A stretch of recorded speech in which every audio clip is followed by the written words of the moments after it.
Perdagangan manusia adalah sesuatu masalah yang boleh mengancam hak asasi manusia. Perdagangan manusia ini boleh didefinisikan sebagai segala perbuatan yang melibatkan perolehan, pengekalan tenaga kerja atau pengambilan seseorang melalui paksaan. Sebagai contoh, perbuatan merekrut, mengangkat, memindahkan atau menerima seseorang. Perdagangan manusia ini boleh wujud dalam pelbagai bentuk, antaranya ialah eksploitasi pelacuran, di mana masa-masa ini akan ditipu dengan janji-janji manis seperti akan dibayar gaji yang lumayan, namun pada akhirnya mereka ini dipaksa untuk melacurkan diri. Yang kedua ialah buruh paksa.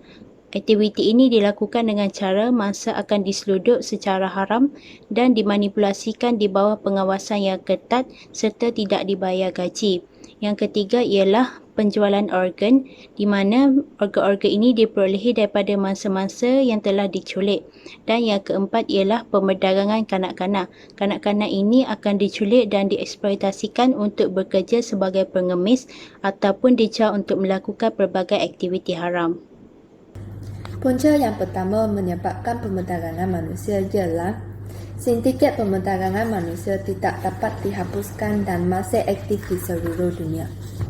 Faktor yang mendorong sindiket perdagangan manusia terus aktif di seluruh dunia ialah terdapat pasaran dan permintaan terhadap tenaga buruh yang murah dan buruh paksa.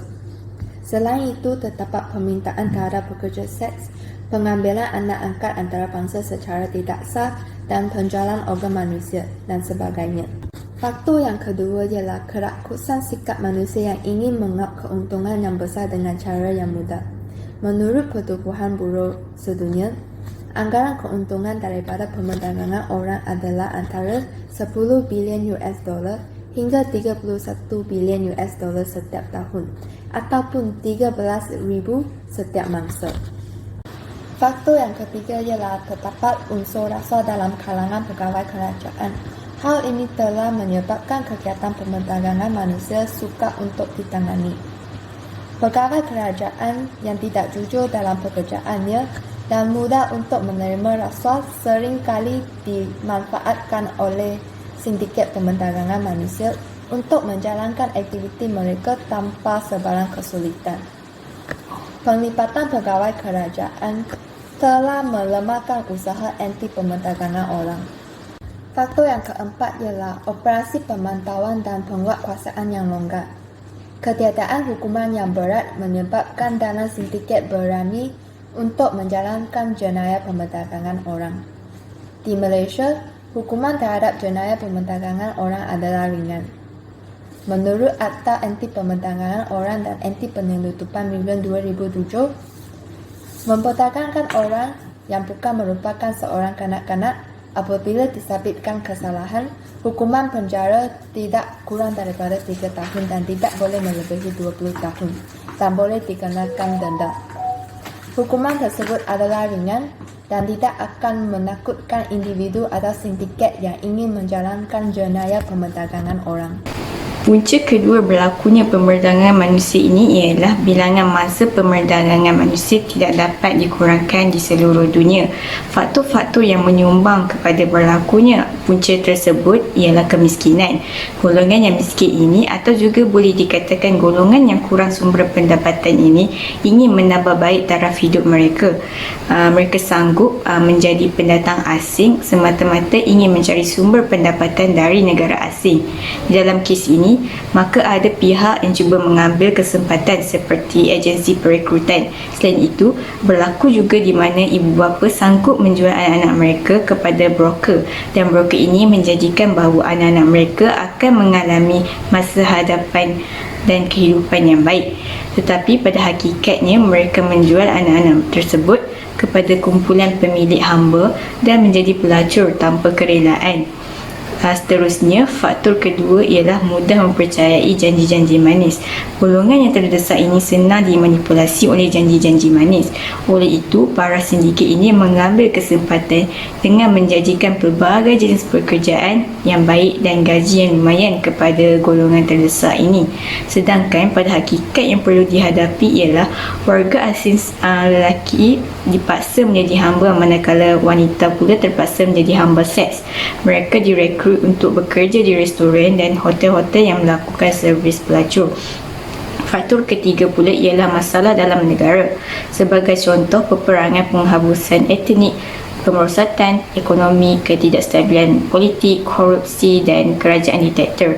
Semua kesan daripada masalah ini mangsanya ialah rakyat. Kita lihat kepada etnik Rohingya yang mengalami pembersihan etnik oleh pelampau Buddha di Myanmar. Mereka terpaksa lari dari negara asal dan menjadi mangsa pemerdagangan. Sebagai bukti, penemuan kubur besar-besaran di Wang Kelian Perlis pada tahun 2015. Mereka telah dikenal pasti sebagai mayat-mayat etnik Rohingya. Mereka dilayan sebagai golongan yang dinafikan hak sebagai manusia. Faktor keempat pula ialah kerajaan diktator. Contoh yang kita boleh ambil ialah Korea Utara. Korea Utara memaksa rakyatnya bekerja untuk kerajaan. Kim buruh paksa telah dibina di negara tersebut dan sebanyak 80,000 hingga 120,000 orang dipaksa untuk menyertai. Orang yang menyertai bukanlah rakyat yang melakukan sebarang jenayah pun. Mereka diperdagangkan ke luar negara bagi menghasilkan mata wang asing bagi rejim di Pyongyang. Rejim Kim Jong-un ini menerima gaji sebanyak 10% daripada gaji mereka. Mereka dihantar bekerja selama 3 tahun. Antara kesan aktiviti pemerdagangan manusia ialah meninggalkan tanggapan negatif dari negara luar. Hal ini dikatakan begini kerana ianya ialah salah satu jenis jenayah yang besar. Sebahagian besar manusia yang diperdagangkan ini terlibat dalam aktiviti seperti pecah rumah, rompakan, sindiket dadah dan sebagainya hanya untuk mencari sumber kewangan. Negara-negara luar lain akan memandang rendah terhadap negara kita kerana terlibat dengan jenayah seperti ini. Selain itu, kesan daripada aktiviti ini juga dapat menjejaskan ekonomi negara kita. Bagaimana? Sebagai contoh, sektor pelancongan yang turut menyumbang kepada pendapatan negara juga akan terjejas kerana pelancong asing akan berasa khawatir akan keselamatan mereka apabila berada di Malaysia. Apabila ekonomi terjejas, bahagian pendidikan juga akan terjejas disebabkan kekurangan kemudahan yang diperuntukkan untuk para pelajar. Hal ini akan menyebabkan para pelajar tidak selesa kerana persekitaran yang kurang kondusif. Prestasi akademik para pelajar juga akan terjejas secara tidak langsung. Kesan pemerdagangan manusia ini juga mempengaruhi hubungan diplomatik antara negara. Ini kerana penyeludupan dan perdagangan manusia telah melanggar hak sesebuah negara. Isu seperti penyalahgunaan malah pembunuhan pembantu rumah menimbulkan rasa tidak puas hati antara negara dan ini mempengaruhi hubungan diplomatik antara negara. Terdapat beberapa usaha untuk membanteras jenayah pemerdagangan manusia ini. Salah satunya ialah memperketatkan pelbagai aspek dari segi kemasakan pelancong asing serta mengawal semua pintu masuk ke sempadan negara yang dipercayai menyumbang kepada jenayah ini. Bukan itu sahaja, kerajaan patut mengadakan kerjasama dengan badan antarabangsa seperti melatih anggota keselamatan untuk menangani pelbagai kemungkinan yang akan berlaku.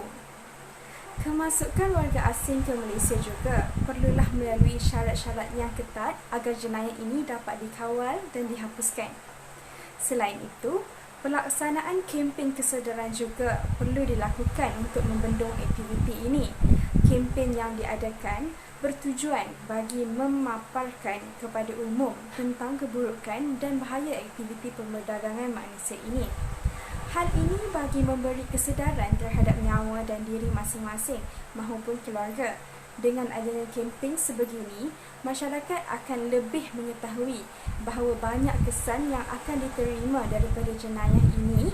Kesimpulannya, aktiviti pemerdagangan manusia ini berlaku hampir di seluruh negara di dunia ini dan ianya merupakan perusahaan jenayah yang paling pantas berkembang di mana 75% daripada aktiviti ini adalah eksploitasi pelacuran serta wanita adalah mangsanya.